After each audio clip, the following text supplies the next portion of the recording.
Bonsoir, mesdames et messieurs, chers amis, nous vous souhaitons la bienvenue à notre émission Sans langue de bois sur Média France TV. Chers téléspectateurs, ce soir nous accueillons le recteur de l'Institut Al-Andalus, monsieur Messaoud Boumaza. Nous vous souhaitons la bienvenue. Et donc nous sommes là bien évidemment pour parler des activités de l'Institut Andalus, mais également pour discuter et de parler du parcours du recteur Messaoud Boumaza. Donc, avant de parler de votre engagement, on va dire, à Strasbourg et l'ancrage que vous avez au sein de l'Eurométropole de Strasbourg, j'aimerais un peu connaître votre parcours avant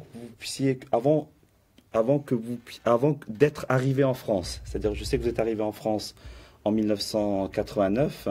Est-ce que vous aviez également un engagement associatif, confessionnel, musulman également en Algérie ? Écoutez, moi je suis né en Algérie, donc j'ai passé mon enfance et le début de ma jeunesse jusqu'à l'âge de 20 ans, 21 ans en France. J'ai commencé effectivement les activités jeunes, je dirais même adolescents. J'avais commencé par les scouts algériens, qu'on appelle toujours les scouts musulmans algériens. Donc, je suis passé par tous les échelons du scoutisme. Et par la suite, vers l'âge de 17 ans, j'avais des activités au sein de la jeunesse, l'UNG, qui est l'Union nationale de la jeunesse, INGA, l'Union nationale de la jeunesse algérienne.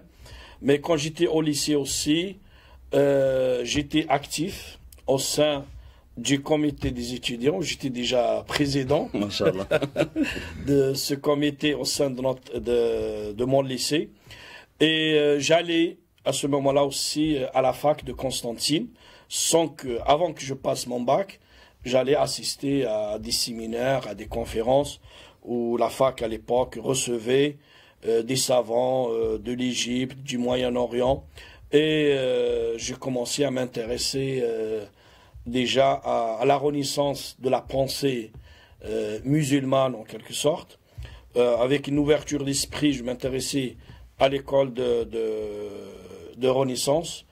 Je lisais beaucoup depuis que j'étais enfant. Je lisais dans tous les domaines, la littérature, en particulier la littérature arabe, parce que j'étais plutôt arabophone, je ne connaissais rien, pratiquement je ne parlais pas le français avant que j'arrive en France. On arrivait en France, effectivement, il y a presque 30 ans. Là, c'est un autre parcours qui a commencé. Donc, ce qui fait que, concrètement, votre parcours d'enseignement supérieur et en sciences islamiques, vous l'avez fait en France. Tout à fait. Et vous l'avez fait où? Et pendant combien d'années? Voilà.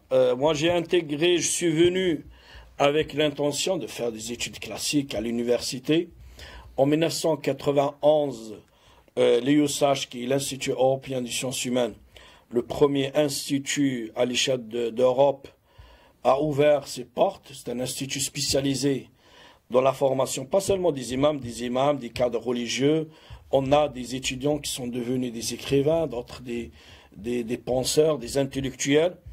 Et donc, j'avais senti le besoin au sein de la communauté musulmane, parce que j'étais à Strasbourg à ce moment-là, le besoin des cadres religieux, en particulier des cadres formés en France et qui puissent s'adresser aussi à la jeunesse de France. Donc j'ai intégré cet institut. Vous étiez parmi la première promotion. Voilà. Donc j'ai fait des études de 1992 jusqu'à 1997. Et donc en 1997, effectivement, j'ai eu mon diplôme et je fais partie de la première promotion de cet institut avec mon épouse que j'ai connue là-bas, donc en première année de nos études, et nous nous sommes mariés là-bas et il fut le premier mariage au sein de cet institut. Qui a été célébré à Château-Chinon. Voilà, qui a été célébré à Château-Chinon. Et par la suite, il y a eu des dizaines et des dizaines de mariages. D'accord.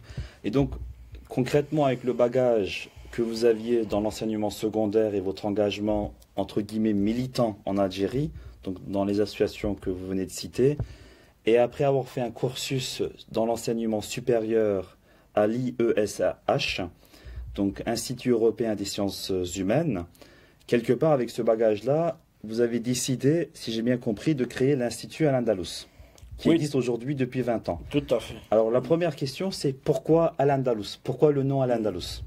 En fait, nous sommes revenus, moi et mon épouse, à Strasbourg en 1997. Donc, ça fait 20 ans que nous menons ce travail. Nous sommes intéressés dès le départ à la jeunesse, parce que nous avons remarqué que cette catégorie, elle était un peu négligée par les lieux de culte. Aussi, nous sommes intéressés à la femme musulmane, parce qu'ici, elle a été un peu négligée. Au fur et à mesure, nous avons commencé des activités de soutien scolaire, de cours d'arabe, des stages pour les enfants pendant les vacances scolaires. Et nous avons créé d'autres associations jusqu'à en 2010, pardon. Nous avons acheté les actuels locaux de l'Institut Andalus et nous avons donné à notre association de l'époque, nous avons changé le nom au nom de l'Institut Andalus.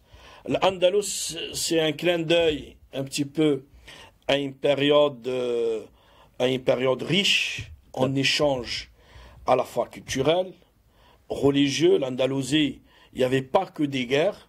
L'Andalousie, pendant plusieurs siècles, c'était le noyau d'une très belle civilisation, d'une ouverture sur l'Europe, d'un contact entre le monde musulman et le monde occidental et le monde chrétien.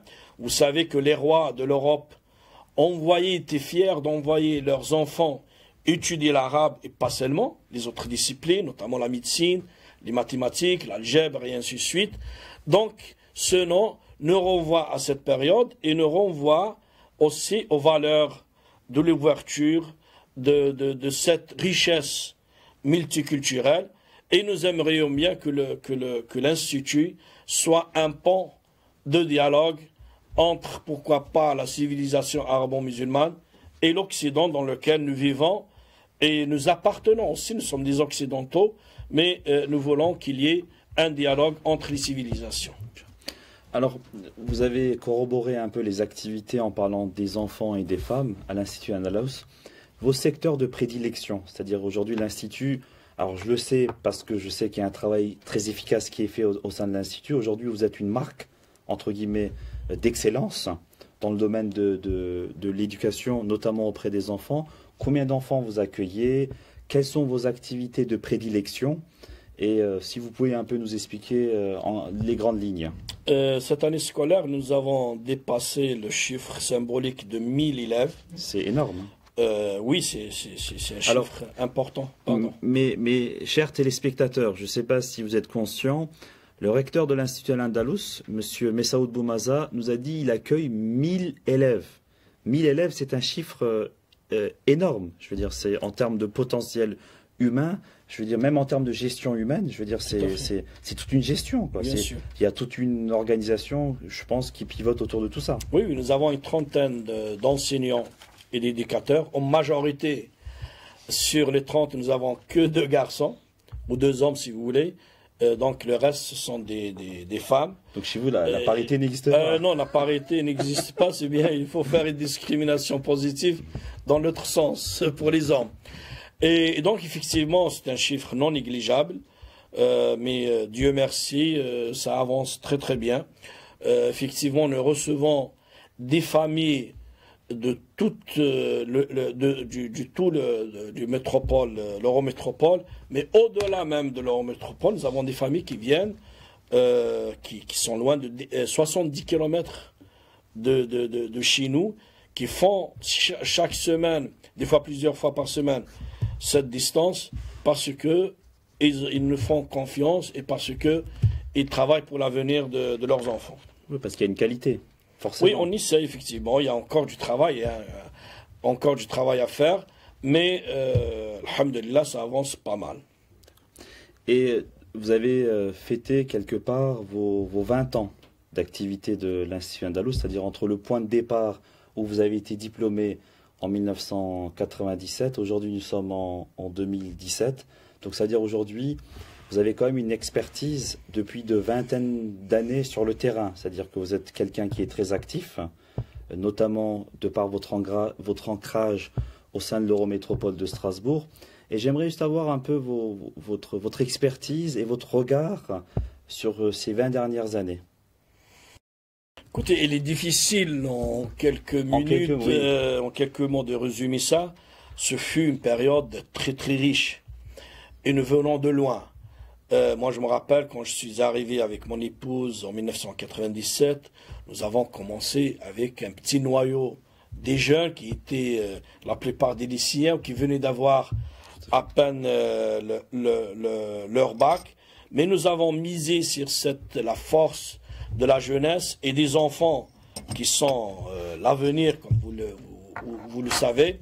Au fur et à mesure, nos activités se sont développées, mais nous avons gardé toujours un fil conducteur qui est une compréhension éclairée, ouverte, intelligente de l'islam et des valeurs universelles de l'islam, une ouverture sur la société à laquelle nous appartenons et dans laquelle nous vivons et avec laquelle nous partageons le présent et l'avenir. Et vous savez que nous avons, je pense que vous allez parler tout à l'heure, une rencontre annuelle que depuis 2 ans nous avons intitulée la fête de la fraternité. Ce n'est pas la fraternité seulement musulmane, ce n'est pas une fraternité maghrébine, arabe, mais c'est une fraternité humaine. Et donc, à l'occasion de cette rencontre annuelle, nous recevons, peut-être vous y reviendrez, nous recevons des personnes de toute culture et de toutes origines. Mais les 20 ans ne suffisent pas. Nous avons beaucoup de projets à l'avenir, mais nous n'oublions jamais le Nord, si vous voulez. Nous ne trompons pas de direction. Notre direction, c'est une intégration positive, citoyenne, des Français de confession musulmane au sein de la société française. Nous voulons que nos enfants réussissent, parce que votre génération peut-être n'a pas eu cette chance, mais aujourd'hui, nous avons des maîtresses, nous avons des maîtres, nous avons des enseignants et des enseignantes qui orientent ces enfants, pas seulement à avoir quelques valeurs de la religion, mais surtout dans la réussite scolaire, dans la réussite sociale. Et de plus en plus, nous sommes heureux de voir des enfants qui sont passés par l'Institut Andalus, qui réussissent leur bac, qui intègrent les facultés, qui intègrent les grandes écoles. Et souvent, je suis interpellé par des jeunes qui sont devenus des hommes, des femmes et des hommes. Je suis interpellé de temps en temps, ça me fait grand plaisir. Quand quelqu'un s'adresse, il me dit « Je suis passé par l'Institut Andalus et aujourd'hui, je suis devenu médecin, je suis devenu avocat, je suis devenu pharmacien. » Ça, c'est vraiment le grand plaisir que nous avons à faire ce travail. Est-ce que, en 2 mots ou en 3 mots, est-ce qu'on peut résumer vos propos de cette manière-là? C'est-à-dire, à un moment donné, que ces jeunes assument pleinement leur religiosité, c'est-à-dire que ce sont des Français à part entière de confession musulmane, mais ils sont aussi des citoyens, des acteurs de leur ville. C'est-à-dire qu'il y a une citoyenneté active avec une religiosité, c'est-à-dire spirituelle, engagée, qui leur est propre à chacun. C'est-à-dire qu'on allie, c'est-à-dire on articule la citoyenneté active avec leur islamité. Tout à fait. Moi, je vais plus loin. Je pense que c'est dans l'intérêt de notre société que ces jeunes aient une base ou une connaissance religieuse, une connaissance des valeurs de leur foi et de leur religion. Ça leur donne plus un ancrage au sein de leur société. Et moi, je pense qu'ils sont beaucoup plus équilibrés. Ils assument, comme vous l'avez bien dit, leur citoyenneté entièrement, mais ils ne renient pas aussi leurs origines et leur foi et la foi de leurs parents. Je pense que c'est très important pour leur équilibre et pour leur avenir. D'accord. Donc, en quelque sorte, est-ce que, on peut le dire de cette manière-là, vous-même, en tant que recteur de cet institut, vous avez quand même été pionnier. Moi, je me rappelle des années 98-99, où vous commenciez à faire les prêches en langue française. C'est-à-dire, à un moment donné, tout ce débat qu'on a aujourd'hui sur l'islam de France ou l'islam en France, vous-même, en tant qu'acteur, c'est quelque chose que vous avez déjà perçu ou déjà compris peut-être 15 ans ou 20 ans auparavant? Parce que moi, je me rappelle des prêches que vous faisiez déjà en langue française ou à Strasbourg, aucun lieu de culte ne le faisait à ce moment-là. Effectivement, moi j'avais commencé à prêcher en français bien avant 1997. Parce que quand je faisais mes études à l'USH, donc à Château-Chinon, dans le Morvan, j'allais dans une mosquée à Le Creusot, dans la ville de Le Creusot, en Saône-et-Loire. Et là-bas, j'ai commencé déjà à prêcher en français. Donc depuis 1994.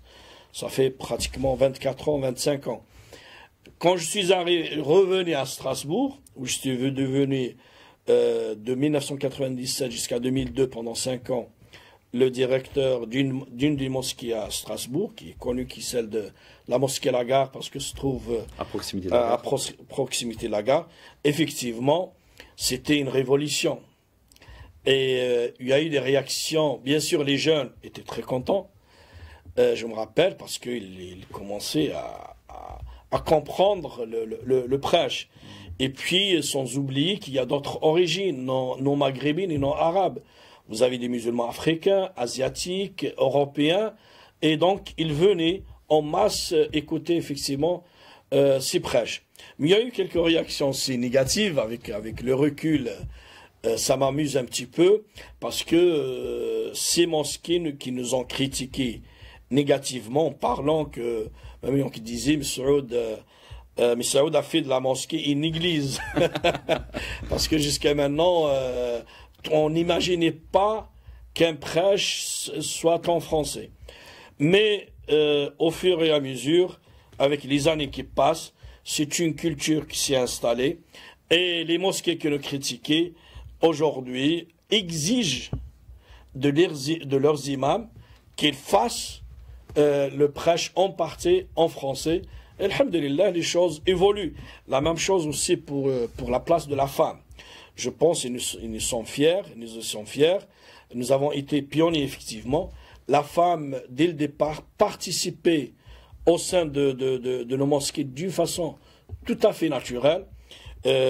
Même nous avons enlevé un petit peu les murs opaques qui séparaient les femmes des hommes en utilisant une séparation plutôt symbolique que physique. Et voilà, j'espère que ce parcours a servi à d'autres, mais je dis souvent, le chemin il est encore long devant nous et nous n'avons aucune autosatisfaction. Nous avons beaucoup de travail à faire encore. Et juste pour revenir un peu, vous avez dit quelques mots sur votre congrès annuel. Je sais que j'ai participé moi-même en tant que représentant d'une association et à titre personnel aussi à votre congrès annuel à plusieurs reprises que vous organisez chaque année au printemps. Est-ce que vous pouvez nous dire quelques mots sur votre congrès annuel? C'est-à-dire qu'aujourd'hui, par exemple, vous l'avez dit que vous le faites sous le signe de la fraternité. Lorsque moi j'avais participé, j'ai vu qu'il y avait les représentants de toutes les confessions, les élus de tous bords politiques, les représentants de toute sensibilité associative musulmane et non musulmane. Et aujourd'hui, ça engage quand même une certaine dynamique. Je veux dire, au nord de Strasbourg, où ce que vous êtes engagé à Schiltigheim. Et aujourd'hui, le congrès 2018, donc chaque année, je pense que vous créez l'événementiel aussi autour de ça, et vous améliorez aussi, quelque part, la qualité par rapport au public que vous recevez. Est-ce que vous pouvez nous dire, cette année, par exemple, quelle va être la surprise pour l'année 2018? Et ou est-ce qu'il y a des invités de stars qu'on peut annoncer en direct? Pour les surprises, on va les garder encore jusqu'au dernier jour pour les annoncer. Effectivement, comme vous l'avez bien exposé, ça devient un événement, pas seulement à Strasbourg, parce que nous recevons des personnalités en dehors de la France, des personnalités d'une dimension même internationale, que ce soit au niveau politique, culturel, intellectuel. Depuis 2-3 ans, ce que nous appelions le congrès annuel est devenu intitulé la fête de la fraternité, parce que nous avons remarqué, et Dieu merci, que cette rencontre a pris une dimension effectivement d'ouverture fraternelle, je dirais fraternelle humaine. Et vous avez déjà assisté plusieurs fois à la réception que nous organisons, la réception annuelle. Et là, vous trouvez des musulmans, des non-musulmans, vous trouvez des catholiques, des protestants, des bouddhistes. Bien sûr, il y a les hommes politiques, les maires des villes, en particulier environnantes. Parce que la chance de l'Institut Andalus, c'est qu'il se trouve géographiquement à quelques mètres de Strasbourg, donc la cité de Lille, quelques centaines de mètres de la cité de Lille à Robertsau. Il est à quelques mètres de la commune de Onheim. Il est à quelques mètres aussi de la ville de Bischheim. Et puis, administrativement, il dépend de la ville de Schiltigheim. Ce qui fait donc tous les maires, c'est au carrefour. Voilà, les maires de ces villes assistent, leurs adjoints, les conseils municipaux, les présidents et les directeurs des centres culturels, quelques personnalités du monde économique, financier, culturel. Et effectivement, ça devient une rencontre d'une dimension humaine. Et cette année, ça va prendre encore une autre dimension. Et la preuve, avec cette réussite, nous allons déjà, dans les prochaines semaines, envoyer les invitations. Parce que nous avons remarqué qu'il y a quelques personnalités, quand ils reçoivent un mois à l'avance et un mois et demi, ils regrettent de ne pas être présents parce qu'ils ont d'autres engagements. Bien sûr, il y a les activités pour les enfants, les activités ludiques. Il y a 2 ans, et nous allons le faire bien avant le congrès, la campagne de Don du Sang. Et je vous rappelle que notre campagne a pulvérisé les records, a dépassé le record de toutes les associations. Nous avons eu plus de 150 ou 170 donateurs. C'est énorme. Donc c'est très important. En une fois. Et en une fois, tout à fait.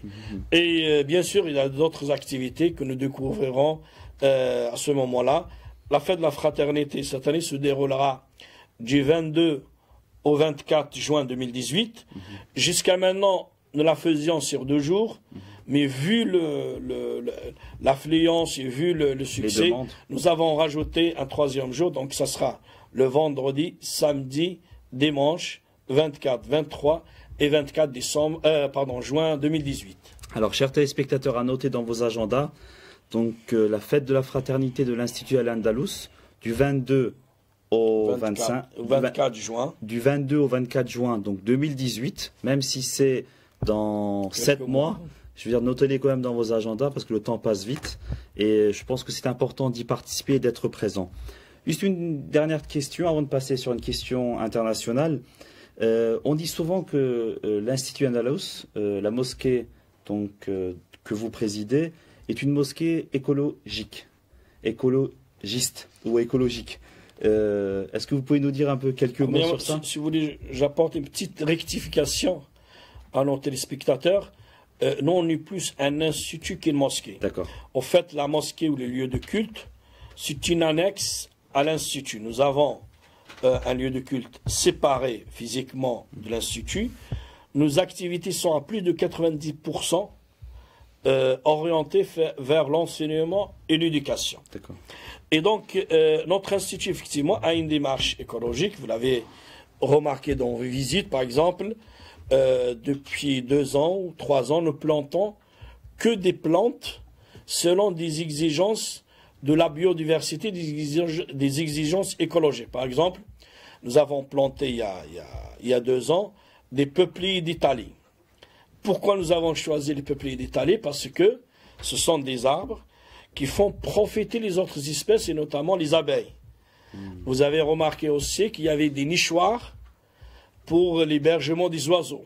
Comme dans les mosquées ottomanes. Voilà, depuis 2-3 ans. Et ces oiseaux ont fait des petits, hein, ils ont fait des arrière-petits-enfants. Et moi, le matin, j'arrive des fois à 6 heures du matin, je suis vraiment émerveillé et heureux d'entendre les oiseaux qui gazouillent, il y a des abeilles qui tournent. Nous avons aussi le projet d'installer dans l'avenir, bien sûr en respectant les normes de sécurité, des ruches pour les abeilles. Nous avons des affichages aussi dans notre cours sur l'écologie et la biodiversité. Et puis, dans le programme pédagogique, il y a l'écologie et la biodiversité sont intégrés dans notre programme. Dans votre programme scolaire, théoriquement et pratiquement. Les enfants, ils pratiquent sur place. Il y a 3 ou 4 mois, par exemple, nos enfants, moi j'étais présent, avaient participé à une collecte des ordures autour de la zone de Vaugelon. On prononce Vaugelon en alsacien ou Vaugelon en français si vous voulez. Et nos enfants avaient participé à cette campagne pour ramasser les ordures qui sont jetées par l'homme malheureusement. Donc nous voulons que les enfants aient cette éducation écologique car la protection de la nature et de l'univers est une amana, c'est un dépôt autant que croyant, c'est un dépôt de notre Créateur qui l'a mis entre nos mains et on doit la conserver pour nous et pour les futures générations. Et c'est pour cette raison que vous le faites dès un très jeune âge auprès des enfants, donc c'est-à-dire de leur faire prendre conscience. Et je pense que l'éducation se fait déjà à l'école maternelle, à l'école primaire, ce que vous faites très bien. J'ai oublié de citer aussi, si vous le permettez, qu'on a le projet, on va voir comment le réaliser, des mini-fermes aussi, des petites mini-fermes, pour que les enfants aussi aient un contact avec les animaux. Ça, c'est très, très important. Donc, je veux dire, quelque part, comme vous avez été pionnier 20 ans avant sur la langue française, en faisant vos prêches en langue française, aujourd'hui, 20 ans plus tard, en continuant dans votre cheminement et dans votre lignée, quelque part, vous innovez dans des secteurs d'activité où aujourd'hui, peut-être la communauté musulmane est encore timide.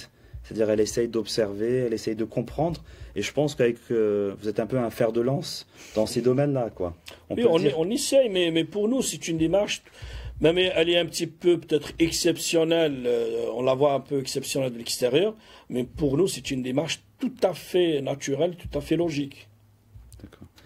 Alors, mes chers téléspectateurs, nous arrivons à grands pas à la fin de notre émission, mais avant de clôturer, il y a aujourd'hui donc une décision très importante qui a été prise au niveau de la Cour internationale de La Haye, donc concernant la Bosnie, comme vous le savez.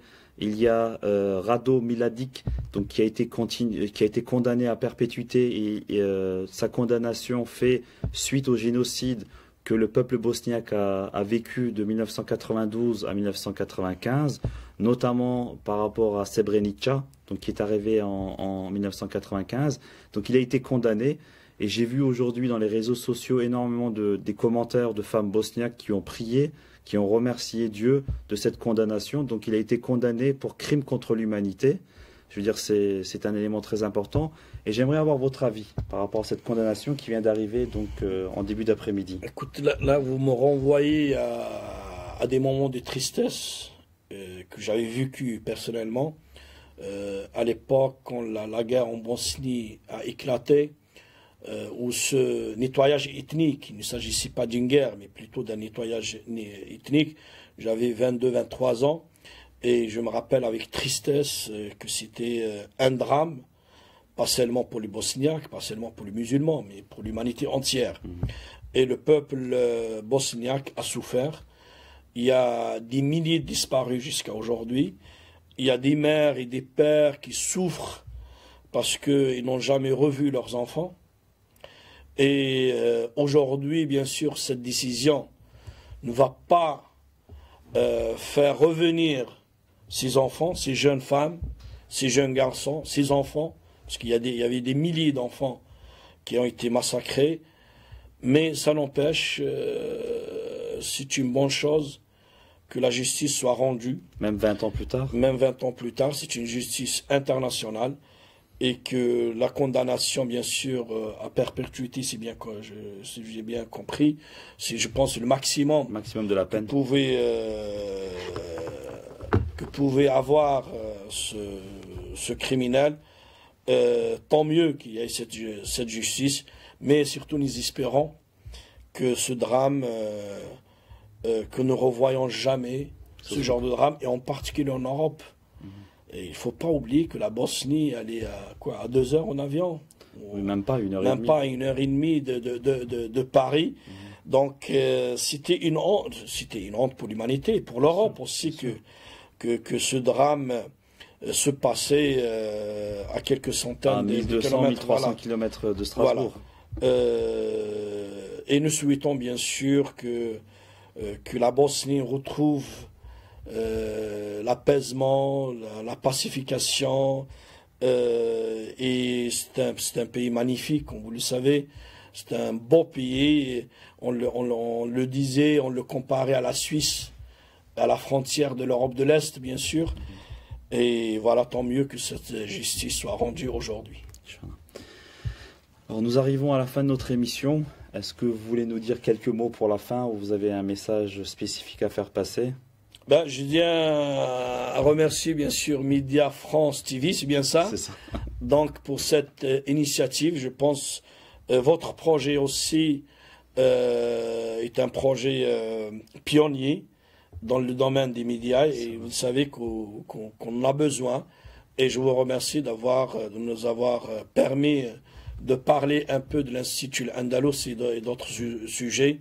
Et puis soyez les bienvenus à tous, je souhaite la bienvenue à tous nos téléspectateurs à l'Institut Andalous. Vous savez que l'Institut Andalous est ouvert 7 sur 7. Nos portes sont ouvertes. Le secrétariat chez nous est ouvert de 8h45 jusqu'à 19h. Toute la semaine, 7 sur 7. Et merci une autre fois. C'est nous qui vous remercions. Donc, chers téléspectateurs, nous arrivons à la fin de notre émission. Nous vous disons à la semaine prochaine, donc un mercredi prochain, bien évidemment avec un nouvel invité. Et surtout, c'est une phrase de la fin que je dis souvent à la fin de mes émissions, à tous ceux qui vous sont chers, à ceux qui vous sont proches, n'oubliez pas de leur dire que vous les aimez. Je vous souhaite une bonne soirée.